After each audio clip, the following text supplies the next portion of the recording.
This is the weekly report for the third week of July 2009. State Meteorologist Ben Nelson gives us an update on current weather conditions, severe weather outlook, the tropics, and lightning safety tips. Well, we're in July. We're in the deadliest month historically for lightning strikes and also injuries and fatalities in the state. And again, we're going to be looking at the weekend forecast. We do have the remnants of a frontal boundary that have pushed through North Florida. You can see this on the water vapor image behind me. Ridge of high pressure up here at flight level over Texas has funneled some drier air, which is noted here with the orange colors, into North Florida.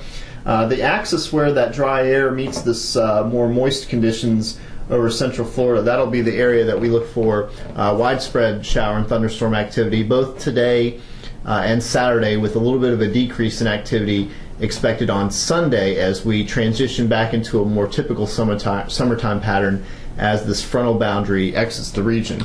The rainfall forecast here through the weekend looking like, again, central Florida with the remnants of that front and our sea breeze activity during the afternoon coming in from both the Gulf and the Atlantic, meeting in the middle of the peninsula. That's where we'll have our highest lightning strike probability as well for that part of the state, with less thunderstorm activity expected over North Florida. Again, we mentioned July is the peak month for lightning activity in Florida. Central Florida in particular has more cloud-to-ground lightning strikes than other parts of the state. But again, remember that Florida in general, the lightning capital of the United States, if we look at fatalities over the past 50 years, we far outnumber any other state, unfortunately, because we have more thunderstorm days, up to 100 days out of the year in some parts of the state. And we have so many outdoor activities happening, and again, July is the peak month for our thunderstorm season.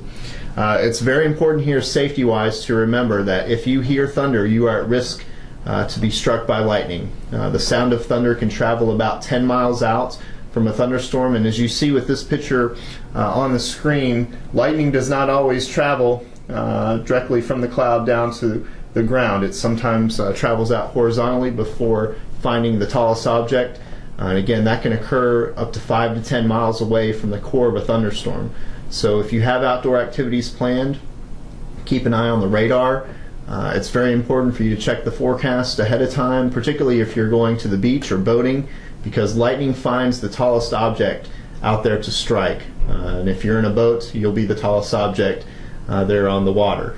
Do not wait until it starts raining before you cease your activities. Once you hear thunder, it's time to find safe shelter, and that includes a building that has plumbing and electrical wiring.